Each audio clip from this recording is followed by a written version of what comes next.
It's Friday and you've got your paycheck.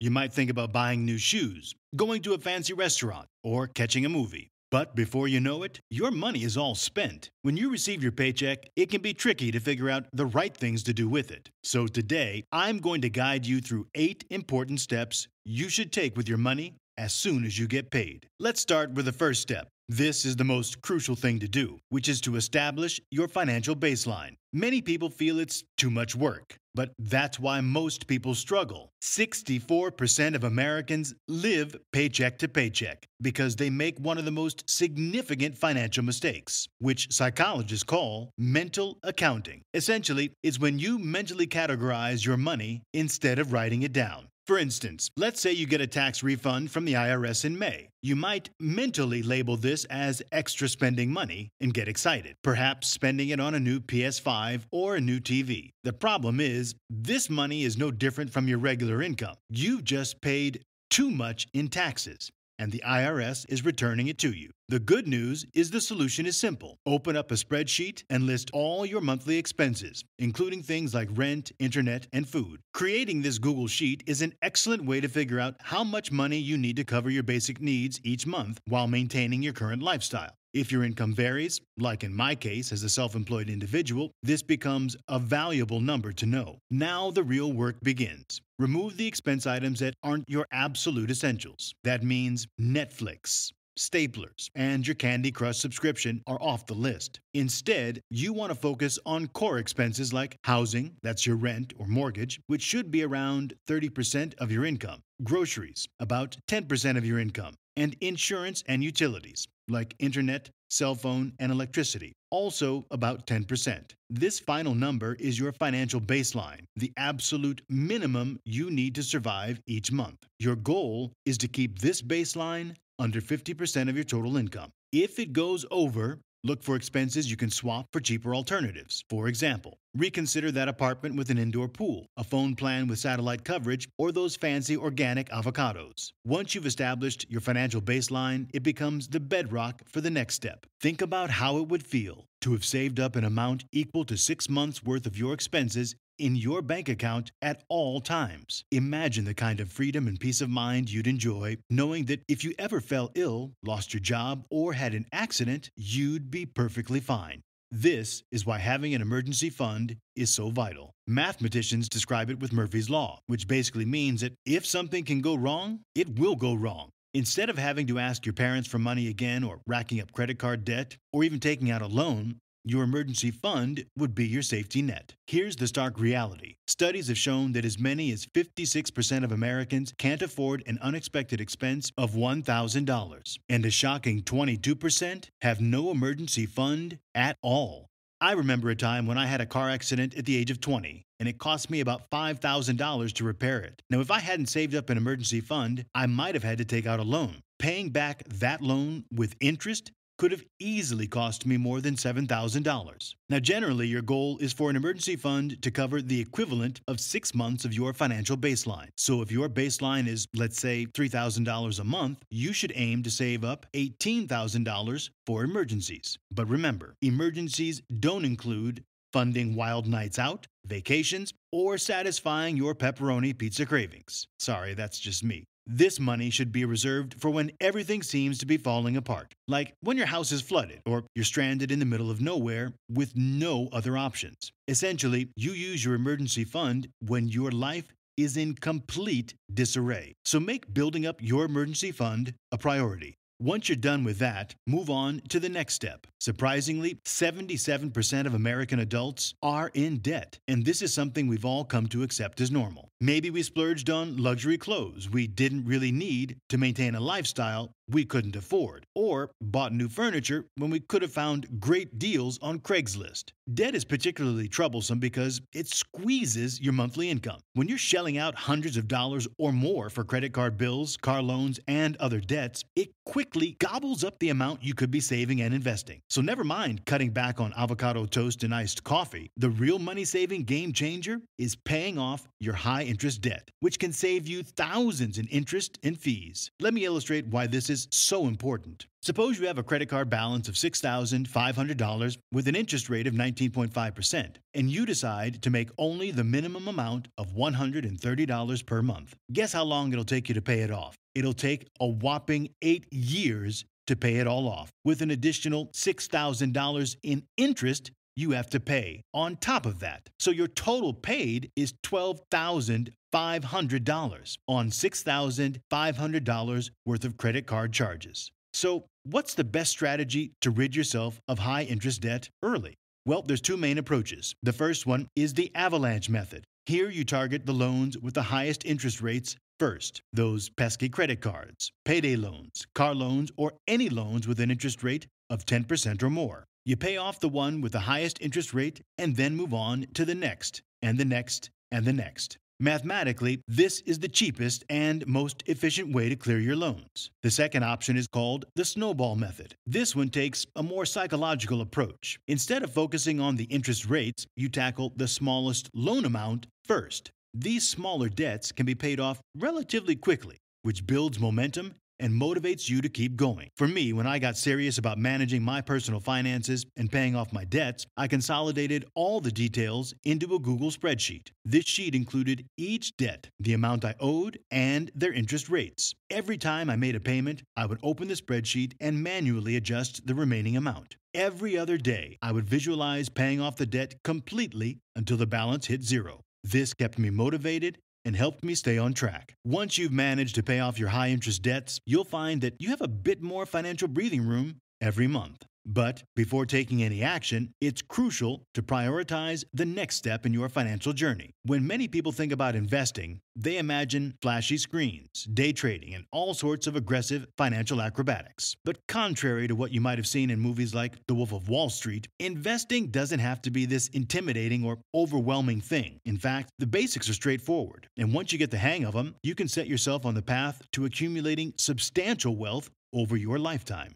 Albert Einstein once remarked that compound interest is like the eighth wonder of the world. He who understands it earns it. He who doesn't pays it. Compound interest is the secret sauce that makes it imperative to start investing as soon as possible. Over time, the stock market typically returns around 10% per year. This means your money essentially doubles every 10 years without you needing to lift a finger. Let me give you an example. If you invest $6,000 each year from the age of 25 to 65 with an annual return of 10%, you'll end up with a grand total of over $2.7 million. However, if you decide not to invest and instead stash your money under your mattress, you'll be left with just $240,000. That's an enormous difference and could potentially transform your life. Now, the question is, which kind of investment account should you start with? Should you open a taxable brokerage, a 401k, an IRA, or an HSA? Figuring out the order to prioritize these accounts will help maximize your returns while minimizing your tax burden. For most people, it's a smart move to begin putting your money into a 401k account, especially if it's a workplace retirement plan that offers matching contributions. Essentially, this matching contribution is like free money. If your 401k plan offers this match, you should contribute enough to meet those matching amounts. When it comes to your 401k, you're not only grabbing some free cash, but you're also reducing your taxable income. For example, if you're earning $90,000 per year and your employer matches up to 3% of your salary, they're giving you $2,700 of free money if you contribute 10% of your $90,000 income to your 401k plan. And when tax season rolls around, you'll only be taxed on $80,000 instead of your full $90,000 salary. Once you've taken full advantage of your employer's matching contributions in your 401k, the next smart step is to contribute to a Roth IRA account. Unlike the 401k where contributions are made with pre-tax dollars, a Roth IRA works a bit differently. With a Roth IRA, you'll use post-tax dollars. This means you pay taxes on your full $90,000 salary before you can contribute to your Roth IRA. The beauty of a Roth IRA is that you won't have to pay taxes on any of the earnings that accumulate in this account, and you have the flexibility to withdraw your contributions at any time. So while you're stashing money in a retirement account, you're also allowed to take money out from the initial contributions whenever you need it. Once you've made the most of your retirement accounts, it's time to consider investing in a standard taxable brokerage. Unlike 401ks and Roth IRAs, these regular brokerage accounts don't offer any immediate tax advantages. However, they're still one of the best places to park your extra money. In all my investment accounts, I tend to focus on low-cost ETFs, which are suited for long-term investing. Now, when we talk about long-term investing, we mean you're not monitoring your account daily, weekly, or even monthly. You're more the set it and forget it type. You check in maybe twice a year, ensuring everything's in order. But you're not stressing every time the stock market takes a dip.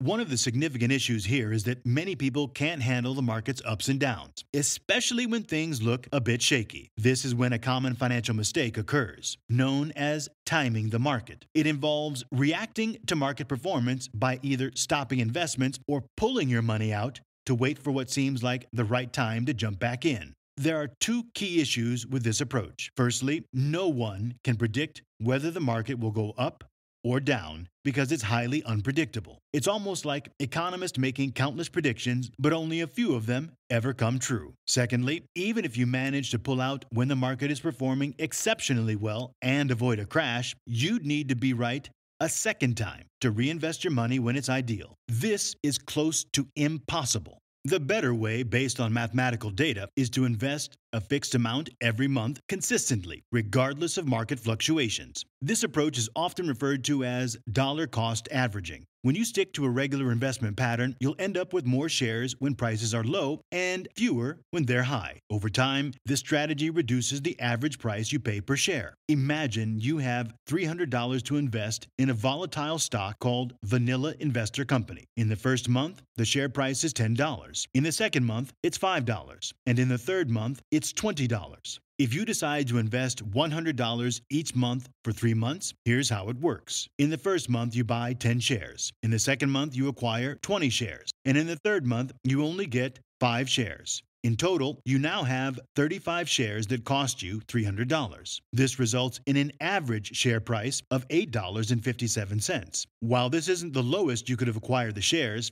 that was at $5, if you magically predicted the future, it also isn't the highest, which was $20, if you'd invested all your money during the peak. It's more a balanced approach to investing. After you've made your investments, let's move on to the next step, which involves recognizing that in life, time is the most precious resource. It's the one thing we can't purchase more of. No matter how much money you've saved or earned, if you don't have the time to enjoy your life, it doesn't really hold much value. In the realm of economics, this is often referred to as opportunity cost. Essentially, it means that the time you dedicate to one activity is time you can't use for something else. For instance, consider your Sunday. You might spend 3 hours cleaning, washing floors, wiping windows, and taking out the trash. But what if you used those 3 hours to work on a side hustle where you could make $80? If you could hire someone to clean your house for $20, then perhaps your time is better invested in your side hustle. Over time, the difference you earn can be used to invest, grow your finances, and buy back